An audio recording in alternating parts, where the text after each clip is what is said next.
말씀은 에베소서 4장 30절입니다. 받들어 읽습니다. 하나님의 거룩한 영을 슬프게 하지 말라. 너희가 그로 인해 구속의 날까지 인치심을 받았느니라. 이렇게 말씀합니다.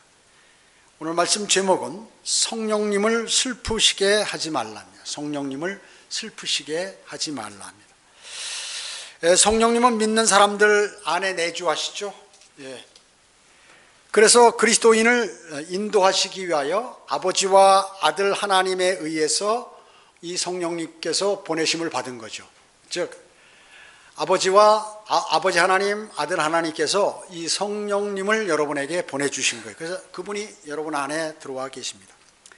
성령님은 믿는 자에게 주시는 그리스도 자신의 선물이에요. 예수 그리스도의 선물이 바로 성령님인 것입니다. 그분은 여러분 안에서 여러분을 도우시고 그리고 위로하시고 그러기 위해서 주님께서 보내주신 것이죠. 이 성령님은 살아계신 인격체죠. 그래서 그분은 실제 능력이 있으십니다. 그뿐만 아니라 여러분 사랑할 수도 있어요. 그리고 그분이 슬퍼할 수도 있으신 것이죠. 또 지식과 지성 그리고 의지력 있고 사람들에게는 그분이 거절당하실 수 있고 그리고 그분을 사람들이 슬프게 하실 수 있어요. 그리고 그분께 거짓말하실 수도 있다는 것입니다. 그래서 성령님께서 슬퍼하시면 그걸로 끝나는 것이 아니라 그분이 슬퍼하시면 후에 징계가 따르는 경우가 대단히 많이 있습니다. 그리고 징계를 잘 견디면 후에 모든 것을 회복시켜 주시는 것입니다. 예수 그리스도께서 이 땅에 오셔가지고 3번 우셨죠. 3번 우셨습니다. 언제 우셨죠? 나사로를 보시고 우셨습니다. 죽은 나사로를 보고 우셨어요. 왜 그랬을까요? 자신이 오신 목적이 바로 그거예요. 그 죄로 인해서 사람이 죽는 꼴. 이게 정말 너무 슬픈 것이죠. 그것 때문에 우신 것이에요. 그리고 나사로가 자신과 상당히 친구였죠. 친했습니다. 그 친구를 사랑하기 때문에 우셨어요. 또 예루살렘을 보고 우셨습니다. 왜 우셨을까요?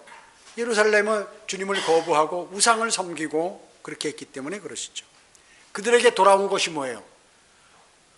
예루살렘으로 해서 우셨는데 고난과 고통과 어려움과 그리고 파괴, 도성의 파괴, 그리고 앞으로 전무후무한 대환란이 있는 거예요.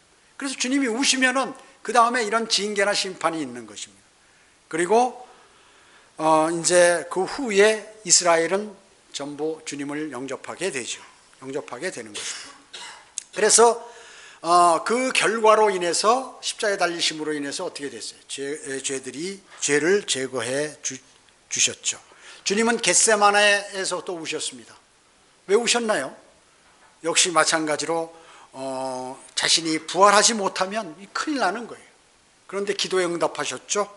그래서 우신 것입니다. 자기 죽음이 두려워서 우신 것이 아니라 부활하게 해달라고 말이죠. 간절히 그 죄에 관해서 이제 또 그 심판에 관해서 주님께 아버지 하나님께 간구 드리셨던 것이에요. 그 결과가 어떻게 됐어요? 십자가의 심판이 이루어지셨죠. 그리고 마귀의 심판도 거기에서 동시에 이루어졌던 것입니다. 그래서 이 주님이나 성령님께서 슬퍼하시면 반드시 그 뒤에 심판이나 징계가 있다는 것이에요. 그래서 그것을 잘 받아들이면 나중에 회복해 주시는 것입니다. 수많은 경우에 하나님께서는 마귀를 통해서도 이래요. 하나님은 그냥 하나님이 직접 일하시기도 하지만 하나님의 사람들과 또 마귀나 마귀의 사람들을 통해서 일도 하신다는 것입니다. 그래서 어떤 경우에 마귀를 통해서 일을 하십니까? 주로 나쁜 일을 할 때 마귀를 통해서 일을 하시는 것이에요.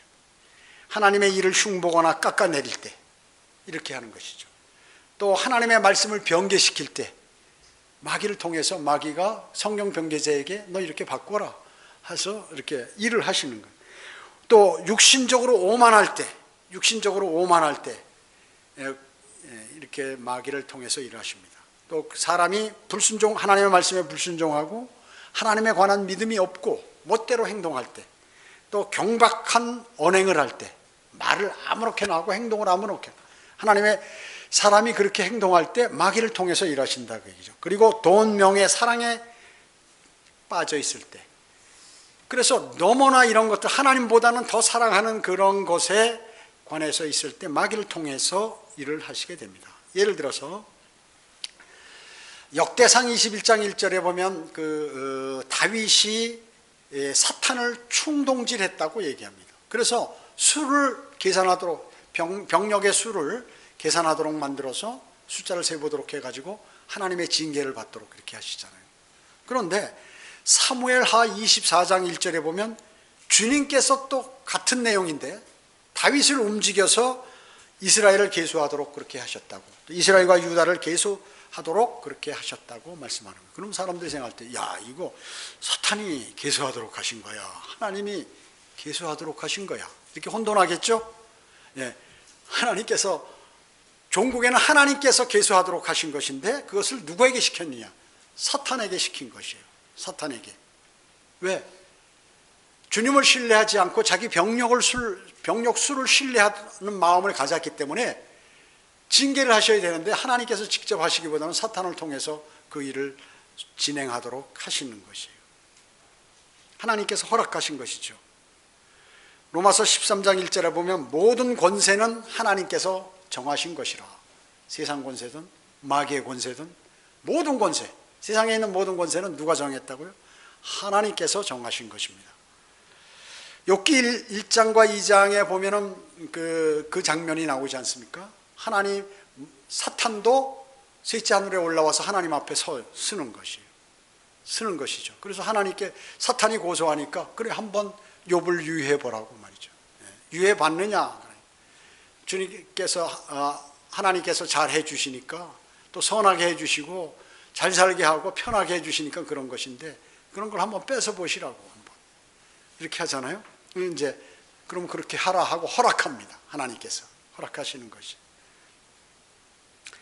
욥에 관해서 사탄에게 허락하시죠. 예, 여러분 세상에 있는 그 악한 사람들 있죠. 악마 같은 통치자들, 네로 황제라든지 무슨 히틀러 이런 사람들, 그런 사람들은 뭐예요? 모태똥, 수천만 명을 죽였죠. 모태똥도. 이런 사람들을 그럼 누가 임명하느냐? 그 마찬가지예요. 하나님께서 정하신 것이에요. 다니엘 4장 17절에 보면 왕국의 그 원하는 자에게 왕국을 하나님께서 주실 수 있다라고 이렇게 하는 거예요. 심지어 이 세상의 신인 사탄도 하나님께서 이 세상의 신으로 임명하신 것이에요. 임명하신 것입니다. 느부갓네살이 어떻습니까? 느부갓네살은 적그리스도의 예표죠. 그도 바로 하나님의 종이라고 불립니다. 하나님의 종. 왜? 어느 때 하나님의 종이에요? 하나님께서 지시한 일을 할 때 하나님의 종이에요. 파라오도 마찬가지예요. 하나님께서 파라오에게 말씀하시기, 파라오에게 지시하고 하신다 말씀이죠. 그래서 여러분은 말이죠, 구원받지 않은 사람한테도 하나님께서 지시하는 것이에요. 또 마귀가 쓰는 사람한테도 사탄을 통해서 지시하고 사탄이 그 사람을 관장하도록 그렇게 만들어서 그 일을 추진하게 하시는 것이에요. 왜 그런가요? 하나님께서 일부러 그러시나요? 아니에요. 사람이 그렇게 하기로 마음먹었기 때문에 그렇게 시키시는 것이에요. 중요한 것은 하나님께 받은 그러한 모든 명령들과 하나님께서 성경에 명령하신 일이 반대된다, 그리고 위배된다, 그랬을 때는 통치자들이라도 거부할 수 있는 것이죠. 그 예가 누구예요? 이집트의 산파들. 파라오 누가 임명했어요? 하나님께서 임명했어요. 그러나 어린아이를 죽이라고, 사내아이를 전부 낳는 출산하는 유대인 사내아이를 전부 죽이라는 명령이 어김으로 인해서 모세가 살아났죠. 또 다니엘과 다니엘 세 친구도 마찬가지죠. 그런 경우가 그렇습니다. 자, 이와 같이 이런 경우에, 그러면 이제 어떤 경우에 성령님을 슬프게 하시는가? 많이 있지만 세 가지로 저는 오늘 말씀드리고자 하는 것입니다. 첫째는 죄와 악이 관련될 때, 여러분 그리스도인이 죄하고 악에 관련됐을 때 성령님은 슬퍼하십니다. 죄를 사소하게 여기고 우습게 여기는 것이에요. 그 죄라 하면 여러 가지죠. 성경에 심지어 간단한 거짓말, 거짓 고소, 이런 것도 죄라고 얘기죠. 질투, 시기, 다툼, 분열, 이런 거, 파벌, 이런 거 전부 다 죄죠. 죄인 거예요. 그런 일이 있을 때 성령님께서는 여러분 안에서 슬퍼하시는 거예요. 슬퍼하시면 어떻게 된다고요? 다음에 징계가 있다는 것을 성경에서 말씀하고 계세요. 육신적인 그리스도인, 그 사람도 마찬가지죠. 육신적인 그리스도인이 마귀처럼 자신이 육신적이면서 자신이 영적인 것처럼 거짓말을 확산시키면서 감정을 연출해서 하나님의 말씀을 모독할 때, 이때 성령님께서 그 안에서 슬퍼하시는 것이죠. 갈라디아서 5장 16절 17절에서 성령 안에서 행하라. 그리하면 너희는 육신의 정욕을 이루지 아니하리라. 육신은 성령을 거슬려 욕심을 부리며 성령은 육심을 거스리나니 이들은 서로 반목하여 너희가 하고자 하는 것을 하지 못하게 하느니라. 제가 지난주에도 이것을 말씀드렸죠. 즉 나는 성령 충만하고 싶은 거예요. 나는 신실한 믿음을 갖고 싶어 하는 것이에요. 나는 복음도 전파하고 나는 헌신도 하고 나는 말씀도 읽고 묵상하고 기도도 하고 싶은데 육신이 하지 못하도록 여러분을 만드는 것이에요. 그래서 계속해서 이 안에 있는 성령과 여러분의 육신이 싸우는, 이것이 바로 영적 전쟁인 것입니다. 또 성도가 가볍고 유치한 언행을 한다는 것이죠. 성령 충만하지 않을 때 어리석은 말을 하는 거예요. 그리스도인으로서 세상 사람들도 하지 않는 그러한 행동과 말을 한다든지 이랬을 때 그 성령님께서 얼마나 슬퍼하시겠어요. 그리고 과장된 말을 해서 그 말을 막 전파하고, 그럴 때 없는 말 보태어서 전파하거나 자기의 생각을 상대방에서 들은 얘기를 그대로 전파하는 것도 아니고 거기다 자기의 생각을 가감시켜 더해서 이렇게 전파하게 되면 어떻게 해요? 성령님께서 대단히 슬퍼하시죠. 또 악이 있는데 저항하지 않거나 주님께 순종하지 않을 때에도 마찬가지. 부모들은 자녀를 신뢰하죠. 대단히 신뢰합니다. 자기 자식이 육신적이고 좀 버릇이 없다 하더라도 자기 자식은 신뢰해요. 부모는 누구나 사실은 그 마음이 있습니다. 그런데 자식이 말이죠. 자식이 만약에 거짓말하거나 도둑질하거나 그러면 어떻게 할까요? 그럼 그 부모 마음이 슬프죠. 슬퍼. 도둑인 부모도 말이죠. 부모가 도둑놈이면 자기 자식은 도둑질하는 거 원하지 않아요. 도둑질하는 거 보면 슬퍼하는 거예요. 그와 마찬가지예요. 아버지 하나님께서 그 자녀들이 말이죠, 세상적으로 살고 힘들고 하나님 말씀에 위배되는 생활을 계속 하는 거예요. 그럼 내 자녀를 저거 때려야 되는데, 징계를 줘야 되는데 마음이 아프신 거예요. 마음이 아프신 것입니다. 그렇기 때문에 성령님께서는 슬퍼하시는, 여러분은 성령님을 슬프게 하지 마시기 바랍니다. 두 번째, 믿음과 사랑이 부족할 때 여러분 안에 계신 성령님께서 슬퍼하시는 것입니다. 영적 성장이 되질 않은 믿음이 부족한 경우 슬퍼하셔요.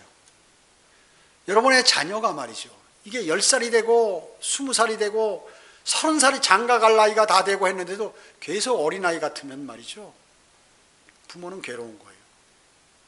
점점 성장해야죠. 그래서 그 미숙아들이 있죠. 그런 부모들은 가장 슬퍼하고 힘들어하는 거예요. 미숙아들. 잘해야 되는데 잘하지 않으니까요. 마찬가지입니다. 그리스도인이 영적으로 잘하지 않으면 주님께서 너무 슬퍼하시는 것이에요. 바울은 고린도 교회에게 뭐라고 얘기했냐면요, 고린도 교회가 육신적인 교회죠. 형제들아, 내가 너희에게 영적인 사람을 대하는 것처럼 할 수 없어. 육신적인 사람, 즉 그리스도 안에서 어린 아기를 대하는 것과 같이 하노라, 이렇게 얘기했어요. 바울이 얼마나 힘들었는지. 그래서 여러분 고린도 전서하고 후서에 보면 말이죠, 많은 영적 지식을 얻을 수 있어. 그걸 읽어보면 그 지역교회가 있는데 잘하지 않는 거예요. 그 형들이 복음을 전하고 성령 충만하고 주님하고 교제하고 헌신하고 이래야 될 텐데 서로 욕하고 자기가 은사가 많다 그러고 막 이래 버리니까 사도 바울이 괴로워서 아주 슬퍼하는 거죠. 사실 성령님이 슬퍼하는 거죠. 그렇기 때문에 육신적인 사람, 즉 그리스도 안에서 어린아기를 다루듯이 그 사람들을 대했다 그 얘기죠. 어린아기가 뭐예요? 불평불만하고 남이 잘하는 거나 뭐 좋은 거 보면 시기하고 또 뭐 질투하고 그리고 너는 내 편이야 너는 내 편이야 하고 뭐 이러고 분열, 다툼 이런 것들이 하는 게 어린아이의 특성이거든요. 영적으로 안 자란 사람들. 또 성령님께서는 주님을 사랑하지 않는 것이에요. 주님을 사랑하지 않고 세상 것들을 사랑해요. 자, 주님을 사랑하지 않는 사람은 형제 자매를 사랑할 수가 없어요. 안 돼, 사랑이 안 되는 것이에요. 그래서 어떤 형제는 그렇잖아요. 계속해서 자신을 잘 대우하지 않는다고 말이죠. 자신을 이상한 눈으로 본다고 다른 사람들을 신천지로 몰고 뭐 이런 온갖 사람들에게 선전하고 말이죠. 이런 일들을 하는 것이. 그게 뭐예요? 그게 바로 어린아기예요, 어린아기. 교회는 수십 년 다니고 자기가 성경이 있고 믿음이 좋은 것 같지만 아니에요, 어린아기. 그렇기 때문에 성령님께서 슬퍼하시죠. 그 다음엔 징계가 있는 것이 항상. 로마서 8장 7절에 육신적인 생각은 하나님과 원수가 되나니 하나님의 법에 복종하지 않을 뿐만 아니라 실로 할 수도 없다고 이렇게 말씀하는 것이에요. 자, 우리가 육신적인 생각 같잖아요. 하나님 말씀 절대 듣기 싫은 거예요. 그렇기 때문에 왜냐하면 하나님 하면 원수가 됐기 원수가 하는 말 좋아하겠어요? 아닌 것이에요. 그래서 우리는 내가 교회에 출석한 지 한 달이고 두 달이고 1년이고 2년 이게 중요한 게 아닙니다. 또 10년이고 20년이 중요한 게 아니에요. 항상 내가 성령 충만한 가운데 주님하고 교제가 되어 있는 상태가 중요해요. 그래서 저는 항상 무슨 문제가 발생하거나 힘들면 형제예요, 자매예요. 주님과의 교제를 회복하세요. 주님하고 교제하세요. 이렇게 얘기하는 거죠. 마음을 진짜 다 열어놓고 하나님과 교제하시라고 그렇게 얘기하는 것이에요. 그게 해결되면 사람의 문제가 해결이 되는 것이에요.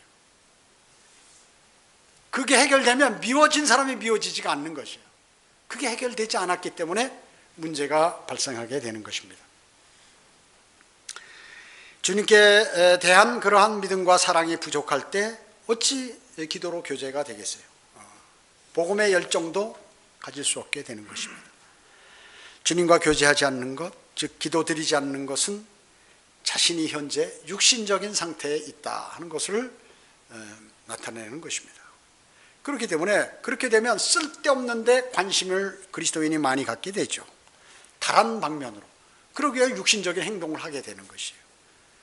그렇기 때문에 그렇게 되면 마귀에게 속을 가능성이 많이 있죠. 많이 있는 것입니다. 자, 셋째로 돈과 명예를 사랑하기 때문에 성령님께서는 슬퍼하시는 것입니다. 우리가 돈이 필요하죠. 필요합니다. 의식주를 해결하고 또 필요한 것이 있으면 사야 되잖아요. 그 돈이 있어야 사죠. 또 하나님의 사역과 선교도 돈이 있어야 돼요, 사실은. 그러나 그것을 사랑하면 죄가 된다. 사랑하면 어떻게 해요? 사랑에 빠진다고 그러죠. 사랑에 빠지면 주님을 관한 생각은 전혀 없고 거기에 집중하게 돼버리죠. 그렇게 되면 이제 문제가 되는데 성경은 그 결과가 뭐라고요? 병들고 죽게 된다. 무서운 얘기입니다. 이게 무서운 얘기예요. 돈을 사랑하는 건 모든 악의 뿌리라고 얘기해 버리거든요. 그렇기 때문에 나중에 그런 사람들이 어떻게 해요? 많은 사람들이 그렇게 함으로 병들고 죽었다고, 잠들었다고 이렇게 얘기하잖아요. 여러분 어떻습니까? 돈 때문에 이혼하죠. 돈 때문에 살인합니다. 돈 때문에 원수가 돼요. 원수를 맺습니다. 돈 때문에 다투고 돈 때문에 분열하고 돈 때문에 사기치고 돈 때문에 거짓말하게 되고 돈 때문에 속이고 돈 때문에 마약하고 돈 때문에 노름하고 이렇게 되는 거예요. 돈 때문에 보이스피싱하고요. 심지어 돈 때문에 집단 자살하는 것이에요. 여러분 보세요. 그 연예인들이 왜 잘 죽어요? 그 사람 돈도 많은데 자기가 이루고자 하는 자기 생각에 그 수준에 미달된다고 죽는 거예요. 젊은 사람이 이제 30대가 말이죠. 자기 아내, 자기 자식들 다 집단 다 죽이고 자기도 자살하는 거예요. 참 어리석은 사람. 나가서 돈 벌면 될 텐데 돈 없다고 죽는 거예요. 그게 뭐예요? 마귀가 그런 것이죠. 너 일하지 마라. 아, 나 그 더러운 일 하기 싫은데요. 아니야, 힘든 일이라도 네가 네 가족을 먹여 살리고 내가 이 세상에 살려면 힘든 일 해. 그런데 아, 나 그거 하기 싫어요. 자기만 죽으면 되지. 아내나 자식까지 다 죽이고 말이죠. 이런 일이 왜 그럴까요? 주님을 바로 하면 이런 일이 안 벌어져요. 주님을 모르기 때문에 이런 일이 벌어지는 것이에요. 마이가 너 죽어라, 죽어라, 죽어라. 죽는 게 더 좋은 것으로 알고 말이죠. 성경대로 믿는 지역교회에 회원의 자격이 있잖아요. 성도의 의무가 있어. 내가 이런 것은 여러분들이 오해할까 봐 얘기를 잘 안 하려고 했는데 너무나 모르는 사람들이 있기 때문에 하는 거죠. 적어도 성도, 내가 회원 간증을 하고 했으면 교회 출석에 관해서는, 교회 그 성도들이 모이는 거에 관해서는 그거에 관해서 구애받으면 안 돼요. 그게 아주 경배나 기타 모임에 관해서 이거는 100% 해야 되는 거예요. 그 주님이 그러므로 건강을 지켜주시는 것이에요. 여러분의 건강을. 두 번째는 뭐냐면 복음 전파예요. 그리스도인은 누구나 복음을 전파하는 거예요. 이것을 받으면 무엇을 받느냐 하면 영적인 복을 받게 되는 거죠. 우리가 나중에 그리스도의 심판석에서 영적인 복을 받게 되죠. 세 번째는 뭐냐면 11조예요. 물질적인 복. 이건 물질적인 복을 여러분에게 주시려고 하나님께서 시험하는 것이에요. 근데 이것을 얘기하면 제가 오늘 뭐 11조를 하라 강요해서 그 설교를 하는 게 아니에요. 이걸 하는 사람은 나중에 가난한 걸 못 느끼는 거야. 근데 그 기간이 짧다. 한순간 하다가 말는 거 뭐 이렇게 꾸준히 하는 사람은 절대 돈에 관해서 어렵게 안 만드셔요, 하나님께서. 이것은 율법 전이나 율법 하나 교회 시대나 동일한 것이에요. 신약 성경에 11조란 단어가 없는데요? 이렇게 설교하는 목사가 있어요. 샌프란시스코 귀미택 목사 같은 경우에는 11조 낼 필요 있냐고 강력하게 얘기하고, 또 세상에 많은 아주 대단한 좋은 목사 같은 사람들이 이렇게 얘기하는 거예요. 이거 거짓말이에요, 다. 그런 사람들 재산 바치라고 나중에 하는 사람들이 거짓말쟁이에요. 여러분, 교회 임대료 이거 누가 냅니까? 뭘로 냅니까? 여러분, 교회 뭐 전기료부터 시작해서 수돗물, 뭐 밥쌀, 뭐 기타 여러 가지 용품들 필요, 이거 누가 내는 거예요? 여러분이 내시는 거예요. 다 주님께서 주신 은혜를 그대로 줘서 그 은혜로 하나님께서 운영하시는 거예요. 목사 사례비 누가 줍니까? 매일 설교하고 거리 설교하고 돌아다니면서 성도들 방문하고 뭐 여러 가지 하는 24시간 시간도 없이 그냥 하는 누가 의식주를 해결하라고 하는 것이. 그뿐만 아니에요. 여러 선교를 뭘로 합니까? 거짓말이라고 얘기지. 거짓말. 헌금 내잖아요. 그래, 헌금 1,000원, 2,000원 내가지고 그게 되느냐 그 얘기죠. 안 되는 거 아니에요. 거짓말이에요, 거짓말. 자, 그렇기 때문에 그러면 신약이 없는데, 아니야, 초대교회 사람들은 10분의 2, 10분의 3, 어떤 사람은 자기 먹을 거 내놓고 전체를 다 이렇게 낸 게 신약 초대교회예요. 왜냐? 11조는 당연히 하기 때문에 그건 여기다 기록 안 한 것이에요. 누가복음 21장 4절에 보면 예수님께서 가난한 과부가 2렙돈을 내는 거예요. 근데 바리새인 서기관들은 부자인데 그 사람들 내는 것보다 그 사람들을 실책하면서 이 사람은 지금 자기 생활비 전부를 냈다는 거예요. 어떻게 해요? 너 그거 내지 마라 한 게 아니라, 너 필요 없다 한 게 아니라 칭찬하셨어요. 고린도후서 8장 2절에 보면 마게도니아 교회들은 어땠냐면 심한 궁핍, 가난하게 살았어요. 이 사람들은 심한 궁핍에도 풍부한 연보를 넘치게 하느니라. 어떻게? 이스라엘 교회가 너무 핍박을 받으니까 거기 도와주라고. 대단한 교회죠. 누가 지켜주시겠어요? 주님이 지켜주시는 거예요, 그들을. 그 믿음이, 사도 바울이 뭐예요? 대단한 걸로 칭찬하는 거예요. 그것을 아무나 할 수 있는 게 아니에요. 이게 아무나 할 수 있는 게 아니라니까요. 고린도후서 9장 11절에 모든 일에 부요하게 되어 관대한 연보를 하면 우리를 통하여 하나님께 감사를 드리게 하는 것이라. 바로 그거예요. 제가 이 11조 얘기는 제가 청주성 겸신에 생기고 처음 했을 거예요. 성경에, 왜냐하면 하도 그런 일이 있고 이게 감을 못 잡기 때문에 하는 거죠. 그래서 그리스도인이 최소한 그거를, 성도의 의무를 안 한다, 출석 11조 복음 전파 이러면 하나님께서 거기에 골고루 한 거예요. 출석은 건강하게 주님께서, 왜 건강해 나오니까 주님께서 건강해 줄게 해주신다 그 얘기죠.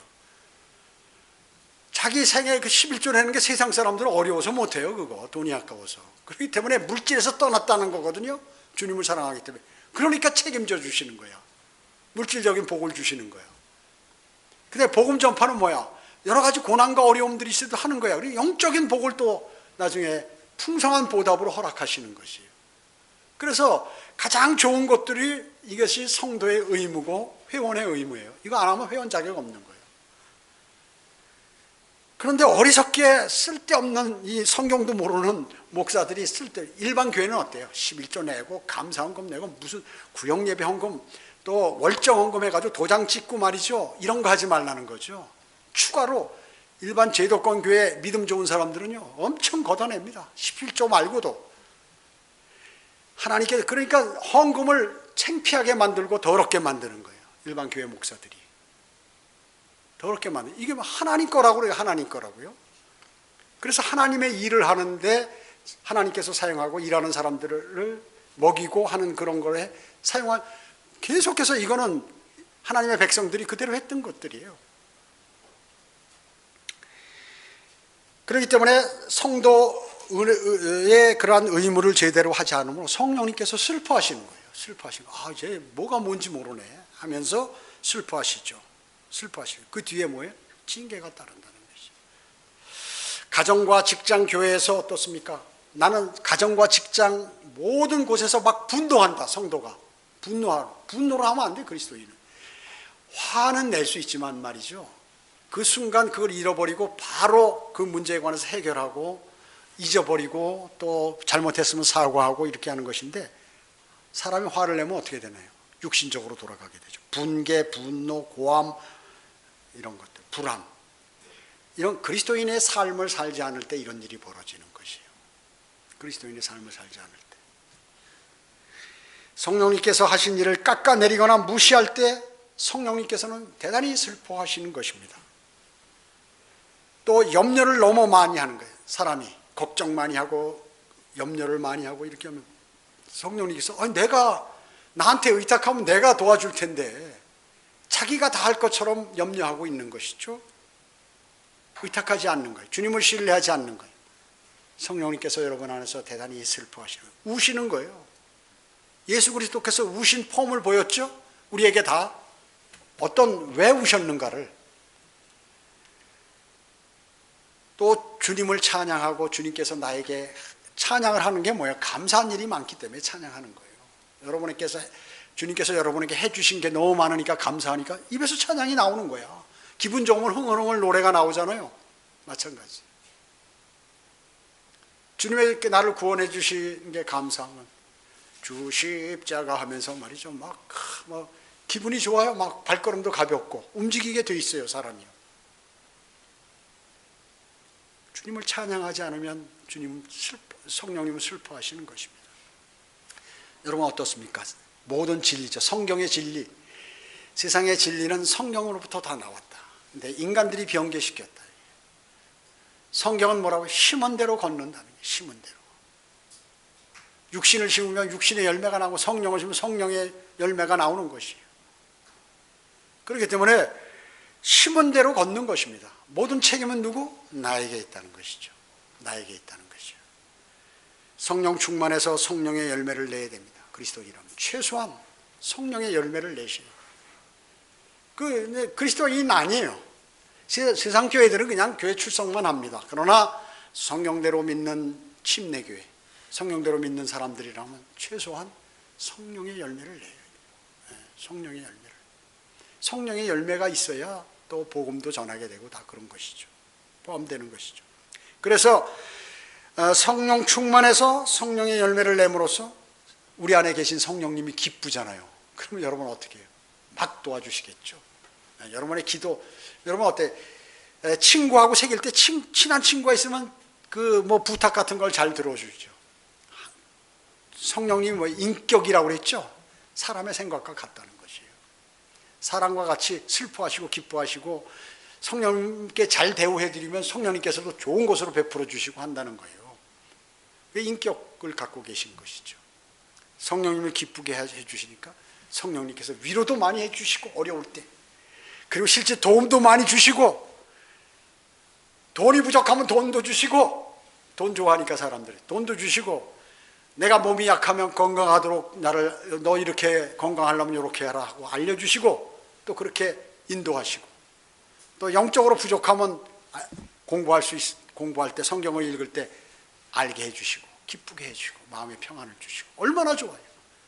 이 좋은 분이 내 안에 계신데 이거를 무시하고 말이죠. 당신보다는 내가 이 세상에 과거의 경력이 있으니까 그 사람들하고 내가 하는 게 좋아. 또 내 생각대로 내가 학교에서 배웠을 때 이래, 내가 인생을 살아보니까 경험이 이래, 이거 이렇게 한다. 성령을 싫어하십니다. 부족하니까 저를 도와주시고, 그리고 모든 환경이 도움을 받을 수 있는 환경이 구비될 때 그분은 기쁨으로 여러분을 도우시는 것입니다. 그럴 때 여러분은 여러분의 모든 여생은 어떻게 해요? 그리스도의 심판석에서 멸류관을 받는 삶을 내가 자동으로 살게 되는 것이에요. 그래서 그리스도인이 그냥 자기의 힘으로 믿음 생활하려면 뭔가 불합리하고 잘 맞지 않고 어렵고 답답하고 힘들어. 그러나 내가 주님과의 풍성한 교제가 이루어지고 성령님께서 나에게 힘을 주시면 모든 게 너무 쉽고 재밌고 사랑스럽고 기쁘고 즐겁고 평안해. 이래야죠. 그런 성도가 되야죠. 적어도 그런 성도로 내가 자라나야 돼요. 뭔가 어두운 가운데 있고 말이죠, 뭔가 답답하고 뭔가 불평불만이 많고 이러면 성령님께서 울으셔, 슬퍼하셔. 슬퍼하시면 다음에 징계가 와. 우리는 주님의 징계를 받으면 너무 힘듭니다. 피할 길이 없어요. 그거 받지 마시기 바랍니다. 오히려 주님께서 주시는 선물을 많이 받아야죠. 우리는 구원의 선물은 이미 받았지만 추가적인 선물이 너무 많다는 거죠. 그 선물을 매일매일 받는 기쁨으로 어려운 세상을 이겨나가셔야 할 것입니다. 기도드립니다. 아버지 하나님, 감사를 드립니다.